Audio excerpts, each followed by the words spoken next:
Senhoras senadoras, companheiros e companheiras, assim como fizeram meus colegas presentes nessa sessão, quero também cumprimentar os jovens estudantes que fazem visita no dia de hoje ao Congresso Nacional. Certamente já passaram pela Câmara dos Deputados e agora estão aqui no Senado Federal. Dizer a vocês que estão aqui presentes nessa sessão, assim como todos aquelas que assistem às sessões do Senado, do Parlamento Brasileiro, de que, infelizmente, nós vivemos um momento talvez dos mais difíceis que já viveu o nosso país. Uma crise que, ao invés de ir aos poucos sendo superada, é uma crise que, a cada dia que passa, toma uma proporção ainda maior. E eu, senador Capiberibe, me permito aqui, visto que temos algum tempo, um tempo significativo para falar no dia de hoje, uma média superior ao tempo normal que temos no dia a dia, mas eu aqui me dou o direito, senador Capiberibe, de fazer uma breve digressão do que vem acontecendo no Brasil nos últimos anos. Porque o que acontece no dia de hoje o Brasil amanheceu com muitas estradas paralisadas, com 16 estados da Federação Brasileira vivenciando problemas graves nas suas estradas em decorrência da paralisação dos caminhoneiros autônomos, não organizados, mas os caminhoneiros autônomos. E eles pararam o país exatamente por conta dessa nova política adotada pela Petrobras e abraçada, senador Capiberibe, pelo governo ilegítimo do senhor Michel Temer. Eles paralisaram 16 estados da Federação Brasileira, dizendo não a essa política abusiva de aumento do preço dos combustíveis.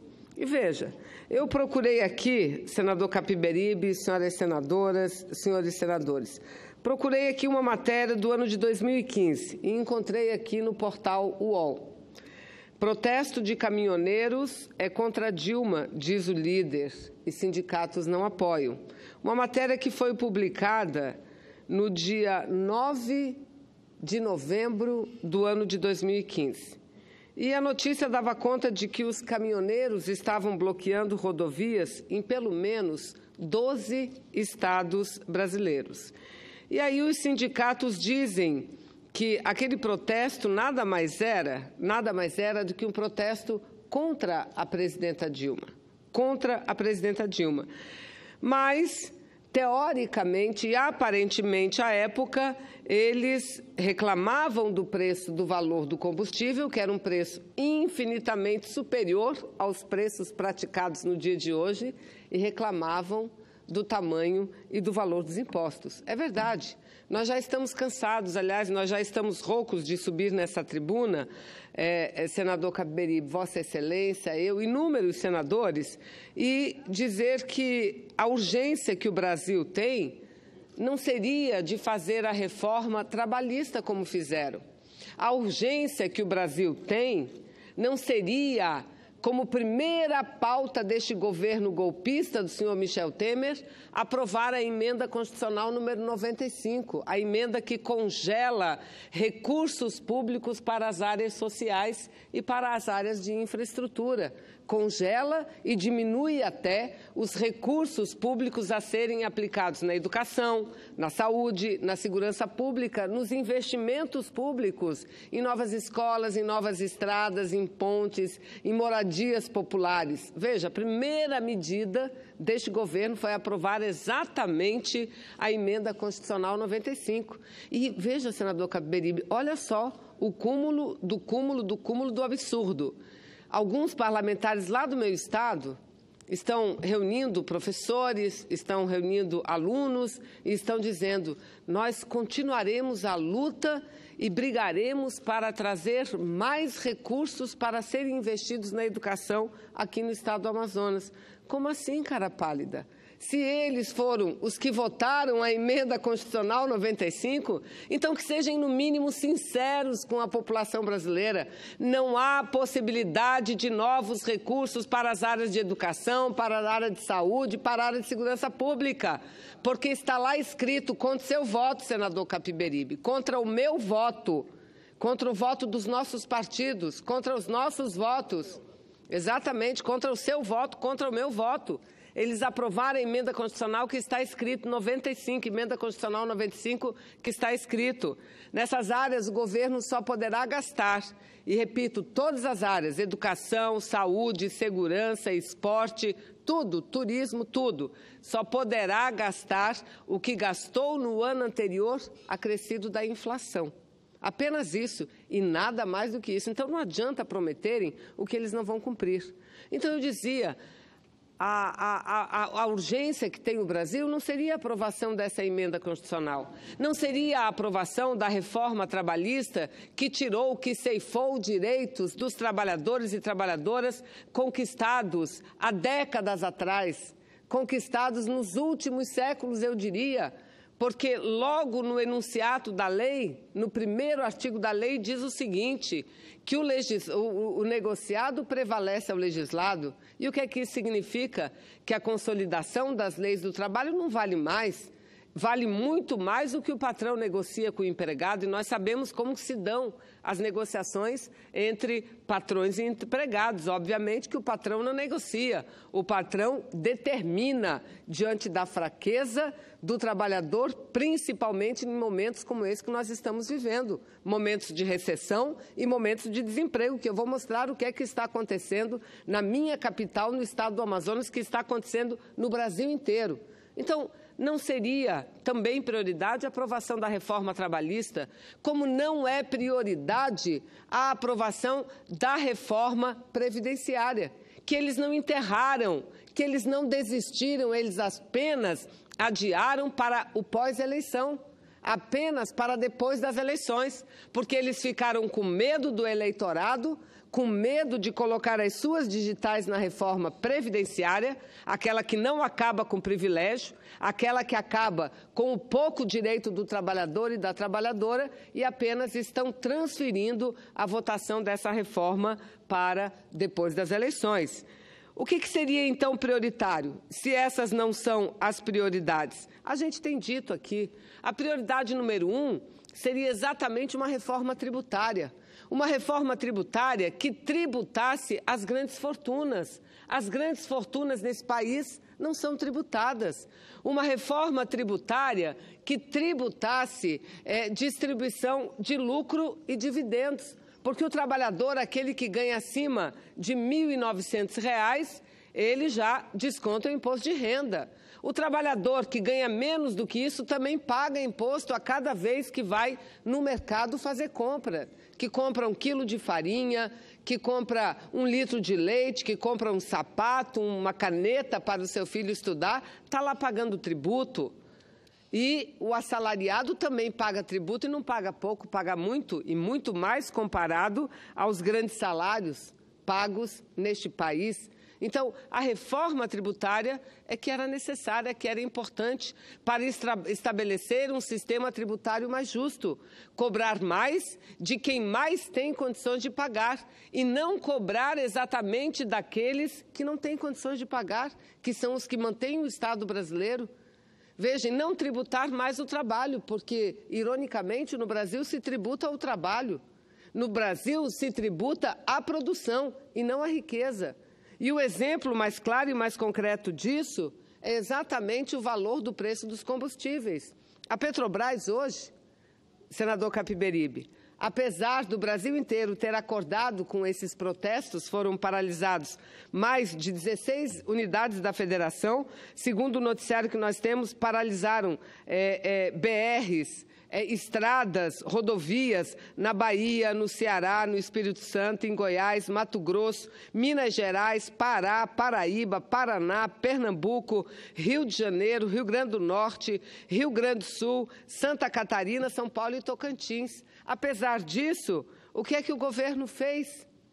O que fez a Petrobras, repito, com aceitação plena do governo federal anunciou mais um aumento. Semana passada, foram 5 aumentos diários dos combustíveis. E hoje, apesar disso, do Brasil ter amanhecido com tantas paralisações, foi anunciado mais um reajuste nos combustíveis, 0,97% para o diesel e 0,9% para a gasolina. Ou seja, a gasolina, ela chega hoje já a quase R$5. A quase R$5. O preço da gasolina que sai da refinaria gira em torno de R$2, R$2,10 aproximadamente. Mas quando se acrescentam os tributos, nobre senador, o preço da gasolina vai exatamente para isso, para quase R$5. Eu tenho aqui uma tabela, 28% do preço do combustível, da gasolina, é o valor da realização da Petrobras, ou seja, o quanto a Petrobras cobra pelo valor total, é a parcela da Petrobras, ou seja, da produção da gasolina, 28%. 29% é o valor médio do ICMS, Imposto sobre Circulação de Mercadorias e Serviços, um tributo cobrado pelos governos estaduais, 29%. 16% é representado pela cobrança da CID, que é a contribuição que incide sobre o preço dos combustíveis para serem aplicadas na melhoria das rodovias, para ser aplicado em benefício do meio ambiente, que na prática são recursos desviados para pagar juros e serviços de uma dívida pública. Mas, pois bem, 16% para CID, PIS, PASEP e COFINS.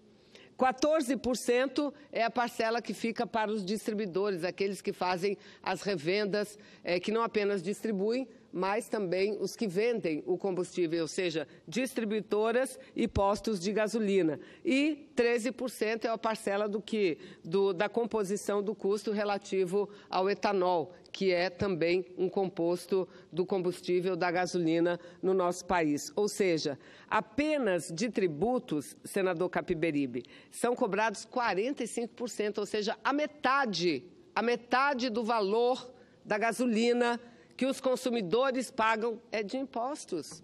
E o governo não acha prioritário uma reforma tributária. O governo acha prioritário exigir que o trabalhador e a trabalhadora contribuam com a Previdência Social por 49 anos para ter o direito ao mísero salário mínimo ao final de cada mês.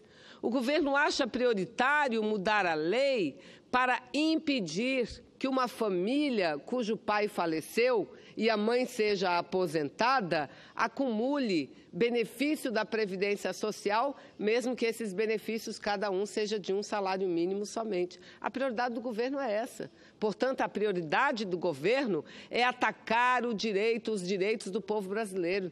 A prioridade do governo é acabar os programas sociais. Todas as farmácias populares foram fechadas no Brasil. Todas. Eu estive recentemente em Maués. Maués, um município do interior do meu estado. Fui visitar a farmácia popular, fechada, senador Capiberibe. Esse final de semana, eu estive no município de Humaitá, lá no interior do meu estado do Amazonas. Tive que ir a Porto Velho, para de Porto Velho, capital do Amazonas, pegar um carro e ir pela estrada até chegar ao município de Humaitá, porque nós não temos uma estrada que ligue a nossa capital, Manaus, até a cidade de Humaitá. Então, temos que nos deslocar até o estado de Rondônia, capital, pegar uma estrada e chegar ao município de Humaitá. E lá eu estive em Humaitá. E também fui visitar a farmácia popular, fechada, senador Capiberibe, fechada. O governo faz propagandas mentirosas. Agora mesmo fez um balanço dos seus 2 anos de mandato, divulgando que melhorou isso, a possibilidade do estudante frequentar uma escola. Mentira. Nós tivemos já no Brasil em torno de mais de 700 mil financiamentos através do FIES, financiamentos de ensino superior para a juventude brasileira, mais de 700 mil por ano. hoje não ultrapassa 130 mil e os jovens não estão conseguindo acessar.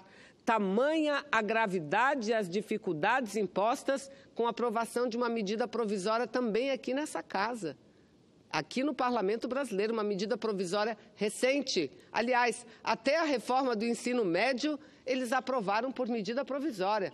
Aliás, este governo que é provisório, já dizia o nosso colega, líder do governo, senador Jucá, o Brasil inteiro ouviu que era preciso dar uma pausa na democracia.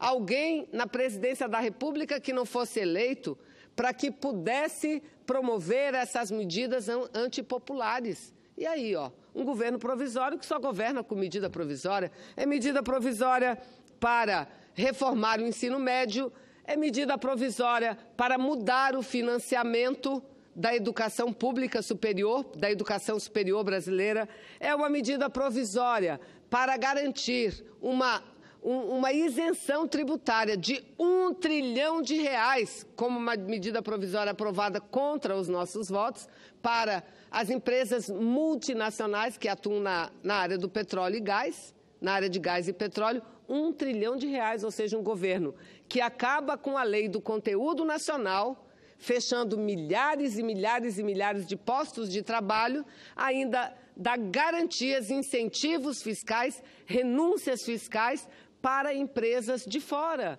multinacionais que trarão os navios prontos, que trarão as plataformas prontas. Mas vamos lá, medida provisória para aprovar a reforma trabalhista, uma medida provisória que acabou com a CLT, uma lei de quase um século, de mais de 70 anos, medida provisória. É este governo provisório, mas é um governo provisório que muito mal está fazendo a nação brasileira, muito mal. E eu tenho andado nas ruas da minha cidade e conversado com as pessoas. Eu tenho visto as pessoas, nesse final de semana, o que mais falaram foi sobre o aumento da gasolina. Que quando aumenta a gasolina, aumenta tudo. Aumenta a batata, aumenta o tomate, aumenta o arroz, aumenta o feijão, aumenta tudo. Porque o combustível é aquele utilizado para fazer o transporte de mercadorias. E no valor da mercadoria está a composição de todo o seu custo, não só de produção, mas do seu custo de logística também. Então, veja o momento em que nós vivemos. O governo, no mês de junho passado, do ano passado, mudou a política da Petrobras, a política de aumento do preço dos combustíveis. E, aliás, eles criticavam muito a Dilma, lembra, senador? Criticavam muito. Está acabando com a Petrobras porque não está permitindo com que haja os reajustes que deveriam haver na gasolina, no óleo diesel. E ela dizia, não podemos penalizar a população brasileira. E hoje eles mudaram a política. Então, o valor do combustível determinado pela Petrobras, ele modifica, ele flutua de acordo com o valor do mercado internacional. E nós estamos vivendo hoje um momento de aumento significativo do valor do dólar. E isso tem trazido reflexos no valor do combustível, no valor da gasolina. Então, repito, somente na última semana foram 5 aumentos. Durante esse ano, senador Capiberibe, o valor da gasolina, ele já aumentou mais de 48%. Aliás, eu vou já confirmar aqui se é durante esse ano ou se foi durante todo o período de Michel Temer. Mas o fato é que hoje nós estamos vivendo um problema dramático no Brasil. Um problema dramático. Eu recebi hoje pelo WhatsApp isso aqui, senador Capiberibe. Aí, gasolina aumentou no último ano, 42,25% no último ano. Cadê as panelas? Olha aqui, o valor hoje, a média de valor praticado no posto de gasolina, R$ 4,996. Ou seja, R$ 4,00, quer dizer, 99 centavos, quase R$ 5,00, é o valor da gasolina de hoje. Está aqui, mais de 42% foi o aumento no último ano. Esse último aumento agora, ele já ultrapassa o valor, da inflação. Já ultrapassa, está aqui. O preço médio do diesel nas bombas já acumula agora uma alta de 8% neste ano, 8%. O valor está acima da inflação acumulada no ano, que é de 0,92%. Mas não bastasse tudo isso, tem 2 anos, senador Capiberibe, são exatamente os 2 anos de Michel Temer, que o trabalhador brasileiro, depois de décadas, vê o salário mínimo aumentar num percentual inferior à inflação. E nós que comemorávamos a lei da valorização do salário mínimo, eles aumentaram.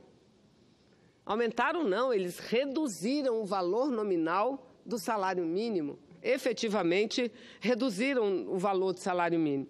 E eu quero comparar essas questões. O valor do preço da gasolina, que é um verdadeiro absurdo, isso é um crime contra a economia popular. Quero comparar tudo isso que eu falei a um outro fato, que é o desemprego. Também Michel Temer falou lá, que no seu balanço de 2 anos, semana passada, de que agora a palavra de ordem é trabalho. Antes, no governo anterior, disse que era desemprego. E agora, no governo dele, é trabalho. Não sei para quem. Só se for para os deputados salvarem a pele dele, Michel Temer. Aliás, ganharam e continuam ganhando muito bem por isso. Porque, primeiro, eles votaram em Michel Temer. Foram eles que colocaram Michel Temer na presidência da República, a maioria da Câmara e a maioria do Senado. Tirando uma presidenta que nenhum crime eles conseguiram comprovar que ela tivesse cometido. Nenhum. Portanto, aquilo não foi impeachment. Eles tiraram a presidente através de um golpe. Mas tiveram 2 oportunidades para tirar Michel Temer. Mas eles não tiraram. Eles mantiveram Michel Temer. Nós sabemos exatamente a que preço, com que valor. Mantiveram. 2 vezes o Ministério Público denunciou Michel Temer. E 2 vezes a maioria da Câmara dos Deputados absolveu Michel Temer. Disse, não, continue na presidência da República. E ele, continuando na presidência da República, só faz essas barbaridades. Já dei um monte de exemplo aqui, poderia dar tantos mais. Poderia dar, senador Capiberibe, outro exemplo, o do satélite. Com muita luta, nós conseguimos que o governo brasileiro construísse um satélite próprio. Até essa era uma pauta muito forte da defesa brasileira, que se utilizava de satélites alugados norte-americanos para desenvolver atividade de defesa. Que país é esse? Onde a defesa do Brasil se utiliza de satélites estrangeiros para tratar o seu programa de defesa nacional. Então, essa era uma forte reivindicação da defesa. Pois bem, presidenta Dilma construiu um satélite orçado e que, ao final de tudo, custou aproximadamente 2 bilhões e 700 milhões de reais. Um satélite que, ao ser construído, tinha todo o seu funcionamento organizado, elaborado. 30% dele seria utilizado exclusivamente pela defesa e 70% para ações sociais prioritárias do governo federal. E que ações sociais prioritárias são essas? Saúde, porque hoje nós precisamos da saúde à distância, nas nossas regiões principalmente. Nós não temos aliás, não temos nem muito médico nos municípios do interior, imagina cardiologista, ginecologista, imagina, pediatra, não temos isso, nefrologistas. Então, mas com o satélite, com a internet, com a videoconferência, é possível se tratar e até fazer cirurgias mais especializadas. Então, o satélite era para isso.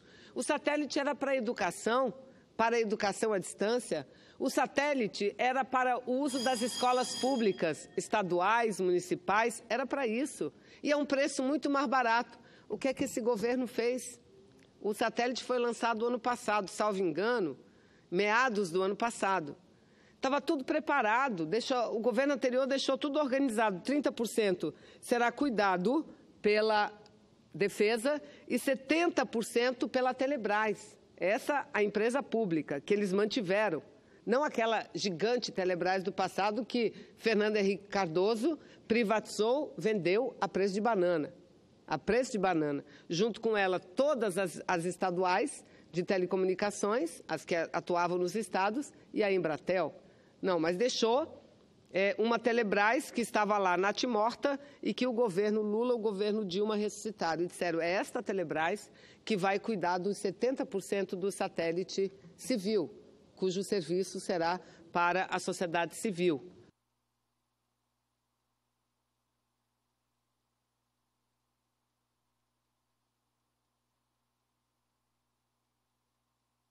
O que a Telebrás poderia e deveria ter feito?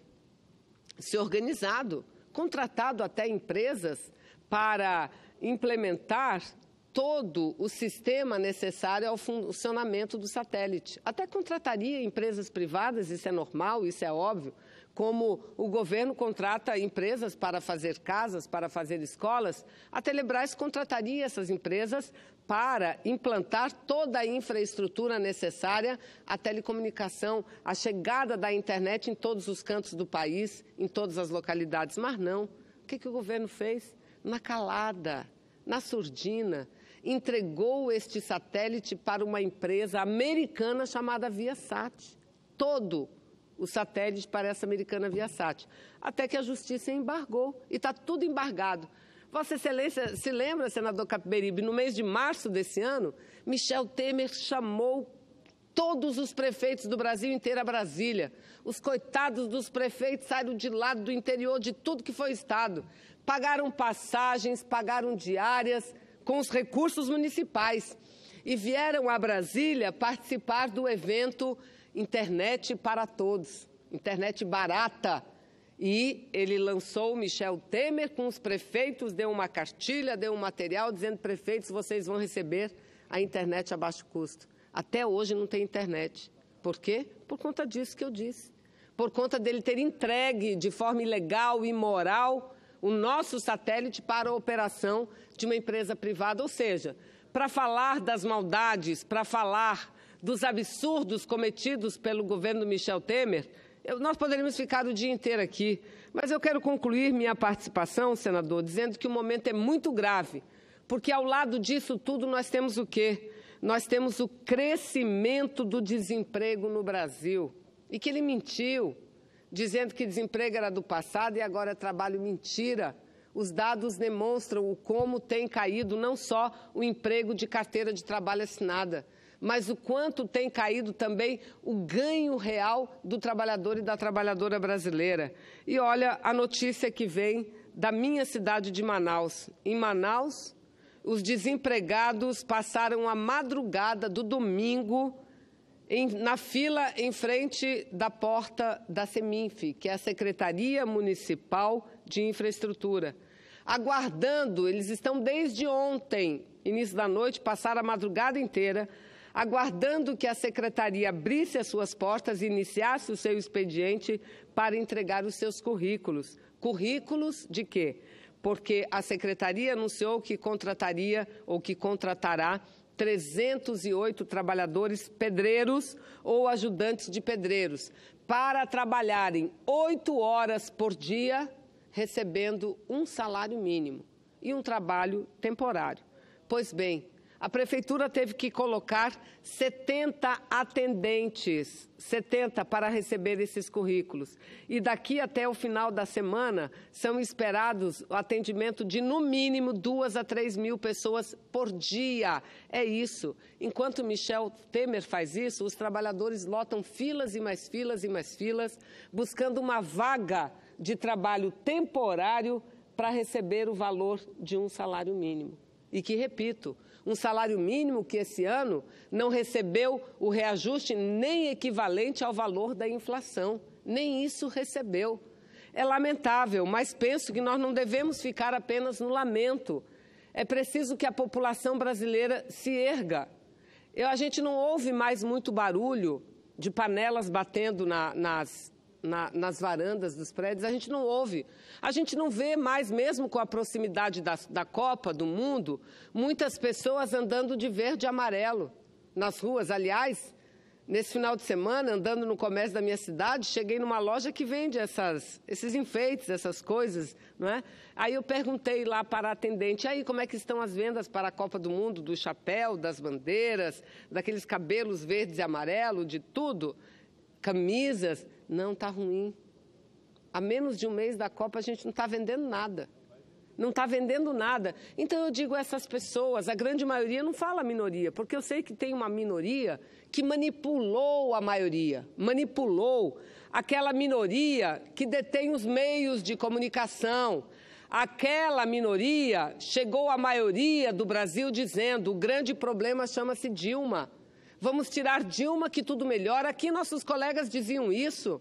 O senador Ferraço estava dirigindo a sessão um dia desse. Eu falei, eu o citei e ele faz de conta que nem ouviu. Fez cara de paisagem, fazendo de conta que eu não estava falando dele e nem para ele. Eu estava falando dele para ele. Dizia senador Ferraço, foi quem mais subiu na tribuna, dizendo que a reforma trabalhista era uma reforma modernizante, que ia gerar trabalho, que ia gerar renda e que ia melhorar a produtividade, pois essa reforma está fazendo exatamente o inverso. Então eu quero me dirigir não a essa minoria, porque tem uma minoria que manipula a opinião da maioria. Então, grande parte da população brasileira que foi às ruas, que bateu panela, que se vestiu de verde e amarelo, foi com toda boa intenção. Foi porque, de fato, acreditou no que a TV dizia, no que a revista escrevia, no que os parlamentares, a maioria, falavam, de que a Dilma era culpada de tudo e que depois dela tudo melhoraria. Mas não, senhoras e senhores, nós sabíamos que aquele momento não era um momento que eles queriam apenas substituir uma presidência, o momento é que eles queriam mudar um projeto de país, privatizar o Brasil, tirar direito dos trabalhadores. Nós sabíamos e por isso lutamos e lutamos muito. Lutamos e lutamos muito e não foi uma luta em vão, senador. Não foi uma luta que ficou no passado, é uma luta que vai ter frutos. Então eu quero me dirigir a essas pessoas que estão decepcionadas e acabam se decepcionando com a política como um todo, achavam que era ela responsável pela corrupção, e nós dizíamos não, ela até pode ter errado, ela até pode ter errado muito, como Lula, mas eles não são os corruptos são aqueles que estão querendo chegar no Planalto e efetivamente chegaram. Está aí a prova, apartamento com 51 milhões de reais em dinheiro vivo, malas de dinheiro que anda para cima e para baixo.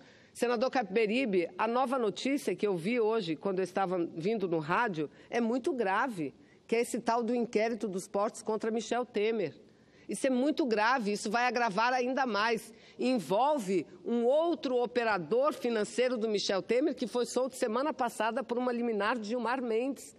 Ou seja, um inquérito que vai mostrar como eles usaram desse esquema para desviar recursos públicos e há quantos anos. Então, nós sabíamos que os corruptos verdadeiros eram eles. Agora, quem é que está sofrendo? O povo.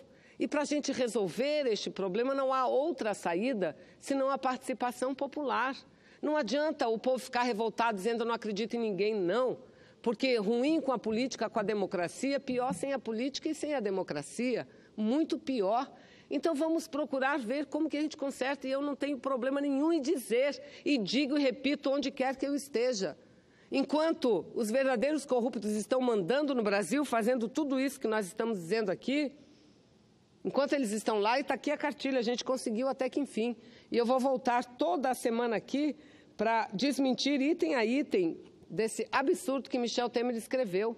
Ainda gastou esse papel com dinheiro nosso, porque aqui não tem uma linha de verdade. Aqui não tem uma linha de verdade. O Brasil não melhorou. O Brasil está piorando. Então, a vocês que um dia se mobilizaram achando que estavam se mobilizando para melhorar o Brasil e 2 anos depois estão vendo que o Brasil está piorando e que o Brasil está sendo comandado por aqueles que efetivamente, esses sim, são os responsáveis pela corrupção, não fiquem acanhados, não, venham para a rua, porque o Brasil precisa de vocês. Só um jeito de impedir a reforma previdenciária, só um jeito de impedir a reforma trabalhista. Eu ia dizendo o seguinte, e concluo nesse pouco tempo, ia dizendo o seguinte, que enquanto eles estão lá mandando no país, o presidente Lula está preso. E o presidente Lula está preso por que crime que cometeu? Por qual crime que tivesse cometido? Nenhum. Ele foi condenado por ser proprietário de um apartamento que nunca lhe pertenceu. Nunca lhe pertenceu. Mas está lá preso. Agora, por que Lula está preso? Porque eles sabem, esses que deram o golpe em 2016 sabem, que se Lula continuasse solto, Lula seria o novo presidente desse país. Ninguém tem dúvida disso. E talvez melhor do que foi antes, porque corrigindo uma série de erros que foram cometidos. Uma série de erros. Agora, o que é importante é a gente saber que a gente ainda pode mudar os destinos do Brasil. E só há uma forma, é a gente se unir contra essas pessoas que estão tomando de assalto a nossa nação e, mais do que isso, estão aplicando uma política de entrega da nossa soberania, uma política de lesa-pátria, uma política de venda do trabalhador, do patrimônio nacional e de retirada dos direitos dos trabalhadores, homens e mulheres, e de encerramento de todos os programas sociais que deram certo. Quando eu visito uma universidade nos municípios do meu interior, eu, ao mesmo tempo, comemoro e choro. Comemoro porque há 15 anos nós não tínhamos isso que nós temos hoje. E choro porque ou nós fazemos algumas coisas ou o destino dessas universidades será fechar as suas portas ou começar a cobrar mensalidades para poder sobreviver. Muito obrigada, senador Capiberibe. Desculpa aí que abusei um pouco do tempo. Obrigada. Obrigado, senadora Vanessa.